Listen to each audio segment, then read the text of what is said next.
नमस्कार, आप देख रहे हैं जोहार झारखंड और मैं हूं आपके साथ सुकन्या सिंह। सबसे पहले बात करते हैं बोकारो की, जहां बीच सड़क पर एक गाड़ी धू धू कर जल गई। मामला सिटी थाना क्षेत्र के कोऑपरेटिव इलाके की है। कड़ी मशक्कत के बाद आग पर काबू पा लिया गया।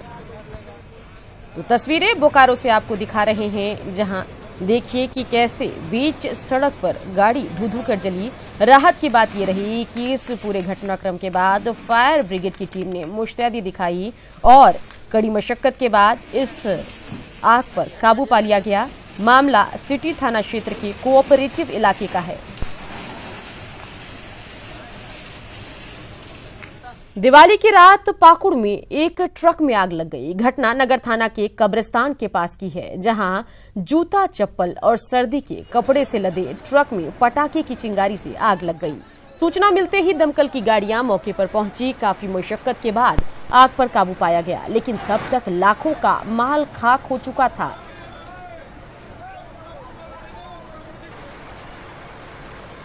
हमारा माल था जिसमें जल गया है। दिल्ली से माल आता है और ये झारखंड बंगाल ट्रांसपोर्ट है और इसमें हमारा जूता चप्पल आता है और हम लोगों का पक्के में भी माल आता है। पक्का में ही सारा करीब करीब माल आता है और लाखों का सामान था, लाखों का माल था। स्पोर्ट्स शू वगैरह था। अभी सीजन का ठंडे का टाइम है, जिसमें संदिग्ध आतंकी मोहम्मद सामी की आज जमशेदपुर कोर्ट में पेशी हुई। दिल्ली पुलिस की विशेष टीम आज ही सामी को दिल्ली से जमशेदपुर लेकर आई और कोर्ट में पेश किया। बिष्टुपुर थाने में दर्ज मामले पर पुलिस ने पहले ही चार्जशीट दाखिल कर चुकी है।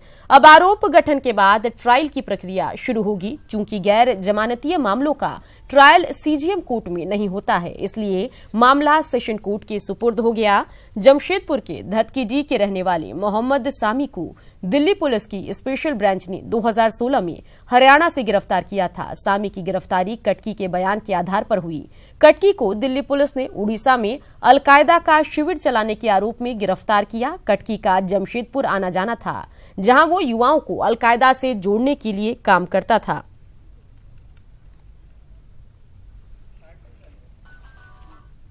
रामगढ़ में सड़क हादसे के बाद गुस्साए लोगों ने सड़क जाम कर भारी हंगामा किया। घटना मंझली टांड स्थित महतो लाइन होटल के पास की है, जहां वाहन की चपेट में आकर सब्जी बेचने वाली एक महिला की मौत हो गई। लोगों ने सड़क पर टायर जलाकर विरोध प्रदर्शन किया और मुआवजे की मांग की।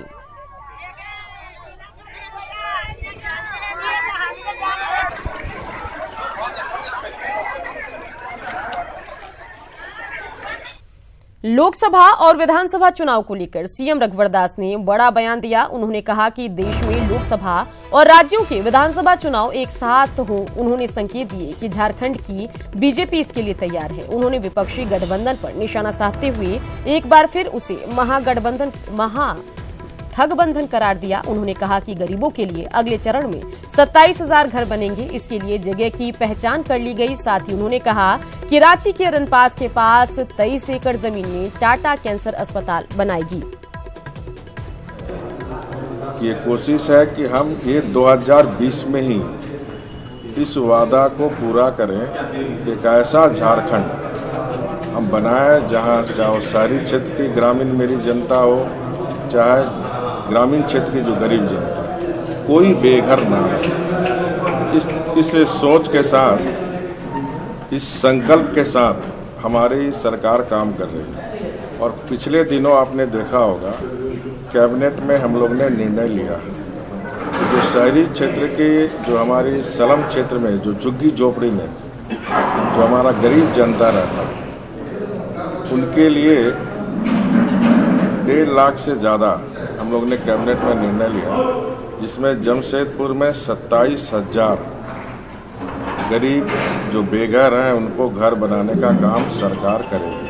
पूरे राज्य में शहरी क्षेत्र में हमारी सरकार, जो शहरी क्षेत्र के स्लम क्षेत्र में जो झुग्गी झोपड़े में हमारा गरीब परिवार रहता है, उनको घर देने का काम, और इसको फास्ट ट्रैक पर हमारी कोशिश है। जिस तरह हम लोग ने ODF, जहाँ 2014 में जब मैं मुख्यमंत्री बना पूरे राज्य में 18% ही ODF था, आज हम झारखंड की बहनों के सहयोग से, जलसैया की बहनों से, आंगनबाड़ी सखी मंडल के सहयोग से 99.9% राज्य में शौचालय बन चुके हैं और 15 नवंबर को 100% जो माननीय प्रधानमंत्री जी का 2019 का था वो हम लोग 2018 दिसंबर में ही पूरा करने जा रहे हैं।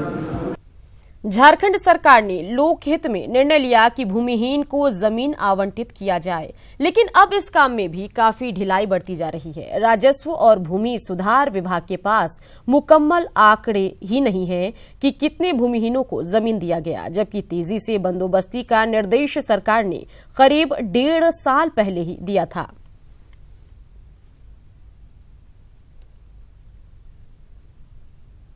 तो 26 जनवरी 2018 को लगभग 450 से 500 परिवारों को अलग अलग जिलों में बंदोबस्त करते हुए पर्चा निर्गत किया गया। उसके बाद से ये काम जारी है और अभी इसमें और कार्रवाई की जा रही है। हाँ, जिसको हमको और समेकित करने की आवश्यकता है और जहाँ जहाँ पर ऐसी जानकारी है हम लोग यही अपेक्षा रखते हैं कि वो अपने अपने उपायुक्त से मिल के जानकारी दें। पूर्व सीएम मधु कोड़ा को लेकर भ्रम की स्थिति है, इस पर बीजेपी ने सवाल खड़ा किया है। बीजेपी प्रदेश अध्यक्ष लक्ष्मण गिलुआ ने कहा कि मधु कोड़ा कांग्रेस में शामिल नहीं हुए, इसके बावजूद वो कांग्रेस का पट्टा लगाकर कांग्रेस के कार्यक्रमों में क्यों शामिल हो रहे हैं। गिलुआ ने कांग्रेस प्रदेश अध्यक्ष डॉक्टर अजय कुमार से इस पर जवाब मांगा। जाहिर है कि डॉक्टर अजय पहले ही साफ कर चुके हैं कि मधु कोड़ा कांग्रेस में शामिल नहीं हुए, लेकिन कांग्रेस के कार्यक्रमों में उनकी मौजूदगी से लोगों में भ्रम की स्थिति बनी हुई है। कांग्रेस का जो जिला मुख्यालय चाईबासा है, वहाँ पर जो कार्यक्रम हुआ था, उस कार्यक्रम में श्रीमती गीता कोड़ा जी पट्टा लगाई हुई थी कांग्रेस की और उनके ठीक बगल में पूर्व सीएम मधु कोड़ा जी बैठे हुए थे, लेकिन मधु कोड़ा जी ने भी पट्टा लगा करके बैठे हुए थे। इसीलिए ऐसा लगता है बहुत लोग प्रश्न खड़ा कर दिया कि क्या मधु कोड़ा जी भी कांग्रेस में शामिल हुए हैं, लेकिन बाद में पता चला कि नहीं, वो कांग्रेस में शामिल नहीं हुए, तो ऐसी पट्टा लगा लिया। तो मुझे लगता है क्या उचित है इस तरह का पट्टा लगाना, ये तो समझ से परे हैं। कांग्रेस को भी स्पष्ट करना चाहिए।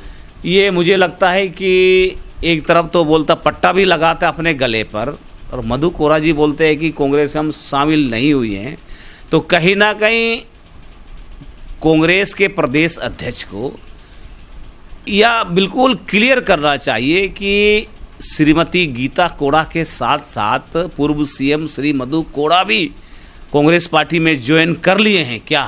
कहीं ना कहीं इस बात को स्पष्ट करना चाहिए डॉक्टर अजय जी को। लोहरदगा में वर्षों पुरानी हिंडाल्को का ट्रॉली टावर परेशानी का सबब बनता जा रहा है। सुरक्षा मानकों को दरकिनार कर टावर के जरिए प्रतिदिन बॉक्साइट की ढुलाई बगडू प्लूटो से की जाती है। पौष इलाके के बीच से बॉक्साइड ट्रॉली गुजरने के क्रम में कई बार हादसा भी हो चुका है। ट्रॉली के गिरने से एक बच्ची की पहले भी मौत हो चुकी है। गिरकर टूट चुके टावर को कंपनी फिर से खड़ा कर इस्तेमाल करना चाह रही, जिसे लेकर ग्रामीणों में कंपनी के रवैये से काफी आक्रोश है। फिर भी हिंडाल्को कंपनी अपनी मनमानी से बाज नहीं आ रही है। ऐसे में यहाँ कभी भी बड़ा हादसा हो सकता है। जमाना का बना हुआ ये टावर है, जर्जर स्थिति में है और ये आए दिन दुर्घटना होती है। इससे कुछ 3-4 साल पहले भी एक बच्ची का ट्रॉली गिरने से मौत हो गया था और हमेशा ट्रॉली गिरते रहता है, किसी के घर के ऊपर, कभी रोड पर, किसी पर खेत के ऊपर। हिंडाल्को कंपनी केवल यहाँ पर शोषण कर रही है, मानकों का, टावर का मानकों का कोई ध्यान नहीं रखा जा रहा है। सरायकेला के आदित्यपुर नगर निगम क्षेत्र में बैन के बावजूद पॉलीथीन के अवैध इस्तेमाल जारी है। इसके खिलाफ नगर निगम प्रशासन ने व्यापक अभियान शुरू किया है। नगर निगम के कर्मियों ने फुटपाथ समेत ठेले खोमचे वालों की दुकानों पर छापेमारी की और भारी मात्रा में पॉलीथीन जब्त किया। इस दौरान नगर निगम ने कानून का उल्लंघन करने वाले दुकानदारों से जुर्माना भी वसूला और पॉलीथीन न इस्तेमाल करने की हिदायत दी। जाहिर है कि 1 साल पहले झारखंड सरकार ने पूरे राज्य में पॉलीथीन बैन कर दिया है। बिक्री हो रही थी, इसको देखते हुए नगर निगम की टीम ने प्लास्टिक का छापामारी किया और काफी मात्रा में प्लास्टिक बरामद की गई है, लगभग 10 किलो के आसपास। और छपाई चली रही है, जारी है। कितना फाइन किया गया है? फाइन अभी तक जोड़ा नहीं है, पूरा तो मार्च चलेगी, इस बार तो हुआ है। जामताड़ा में मिहिजाम नगर परिषद के वार्ड 2 में 25 लाख की लागत से बना सामुदायिक शौचालय बेकार साबित हो रहा है, क्योंकि यहां पानी की भारी किल्लत है। यह इलाका ड्राई जोन है, जहां पानी की अक्सर दिक्कत रहती है। 2 डीप बोरिंग फेल हो गया है। यहां जलापूर्ति नगर परिषद के लिए चुनौती बना हुआ है। ऐसे में सवाल उठता है कि जब यहां पानी की इतनी कमी है तो इतना खर्च कर शौचालय का निर्माण ही क्यों कराया गया।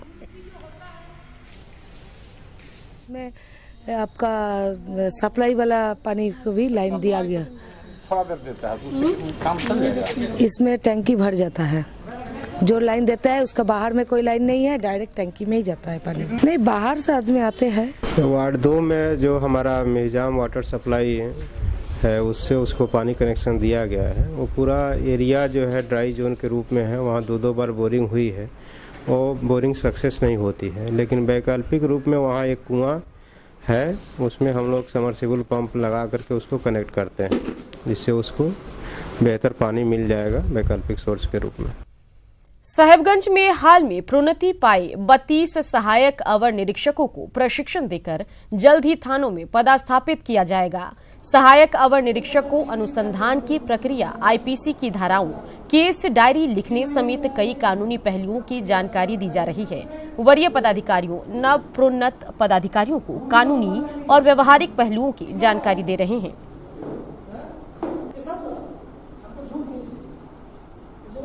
जिला में जो 28 कांस्टेबल और प्रमोशन मिलकर एसआई बन गया है, उन लोगों का एक 3 दिवसीय ट्रेनिंग कार्यक्रम ऑर्गेनाइज किया गया, जहां इन लोगों को जो बेसिक इन्वेस्टिगेशन जो थाना में होता है उसके बारे में जानकारी दिया गया और साथ साथ ऑफिसर बनने के बाद रिस्पॉन्सिबिलिटी क्या क्या इन लोगों का, इनके बारे में जानकारी दिया गया और लॉ एंड ऑर्डर ऑफिसर के रूप में लॉ एंड ऑर्डर मैनेजमेंट में इनको क्या क्या रोल निभाना है। सीसीएल प्रबंधन की लापरवाही के कारण बंदी के दौरान सीसीएल को करोड़ों का नुकसान हुआ, मगर रैयतों की समस्या का समाधान नहीं हुआ। रैयत फिर से मायूस हैं।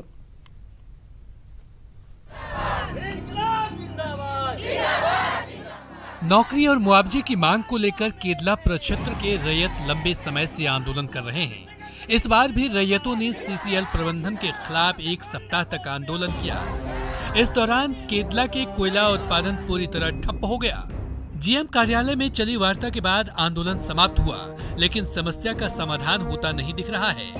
आंदोलनकारियों का कहना है कि सीसीएल प्रबंधन जमीन तो ले लेता है, लेकिन नौकरी नहीं देता। इंतजार किया, उसके बाद सीसीएल ने हमारे साथ हम लोगों को छलने का काम किया। पहले तो बोला गया कि हाँ, आप लोगों को जमीन के बदले नौकरी दिया जाएगा, परंतु ये जो आप लोग भीड़ देख रहे हैं, ये हमारा आज का तमाशा नहीं है, ये हम लोग बरसों से करते आ रहे हैं। लेकिन सीसीएल आज भी एक भी नौकरी देने के मामले में वो पीछे हट रही है और अभी तक कोई सुनवाई नहीं कर रही।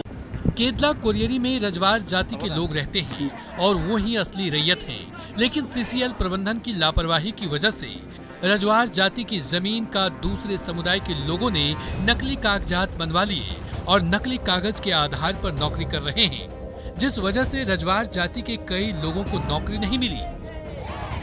हमारी रहती जमीन में दिनेश शर्मा पिता रामानगुरा शर्मा नौकरी ले चुके हैं। हम रजवार जाति से आते हैं, वो शर्मा है। मेरा रहती प्लॉट का नौकरी कैसे लिए, ये प्रबंधन को मैंने लिख के भी दिया। सीसीएल में नौकरी के नाम पर गड़बड़ी की शिकायत बार बार मिल रही है।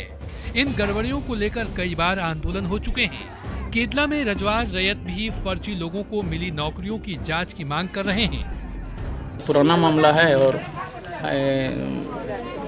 हेडक्वार्टर से कुछ हाई कोर्ट का कुछ ऑर्डर आ गया है कि पुराने मामलों में जो है सो सुनवाई, इसमें बहुत डेट ऑफ बर्थ बाद का है, 95 का है। केदला कोलियरी से रोजाना करोड़ों रुपए का कोयला निकाला जाता है। जाहिर है कोलियरी में एक दिन काम ठप होने से करोड़ों का नुकसान होता है, लेकिन सीसीएल प्रबंधन इससे सीख लेने के लिए तैयार नहीं है। जमीन एक्वायर किए कई साल गुजर गए, लेकिन विस्थापितों को ना तो नौकरी मिली है और ना ही मुआवजा। प्रबंधन के पास नए नए बहाने हैं, तो रैयतों के पास आंदोलन के सिवा कोई दूसरा रास्ता नहीं है।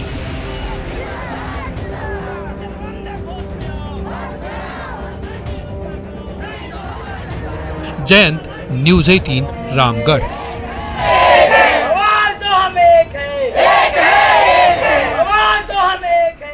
सरकार ने पेयजल की समस्या से निपटने के लिए योजना बना दी, राशि उपलब्ध करा दी, लेकिन आज भी छोटी टंकी से घर घर तक पानी पहुंचाने की आधी योजनाएं अधूरी है।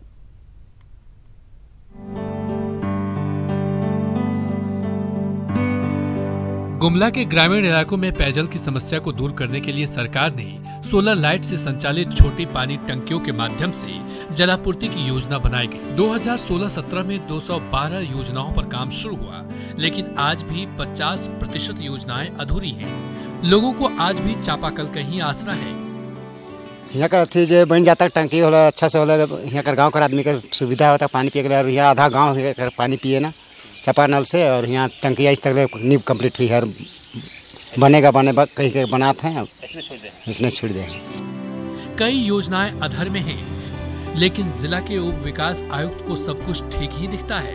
ये बहुत जगह पाइपलाइन से हम लोग पानी भी हम लोगों ने उपलब्ध कराया है, और ये हम लोग के लिए भी एक संतुष्टि भी प्रदान कर रही है। साथ ही साथ महिलाएं तो काफी खुश हैं। सरकार ने योजना बना दी, जमीन पर उतारना अधिकारियों का काम है। अब अधिकारी भले अपनी पीठ थपथपाएं, लेकिन अधूरी योजनाएं प्रशासनिक सक्रियता पर सवाल खड़े कर रही है।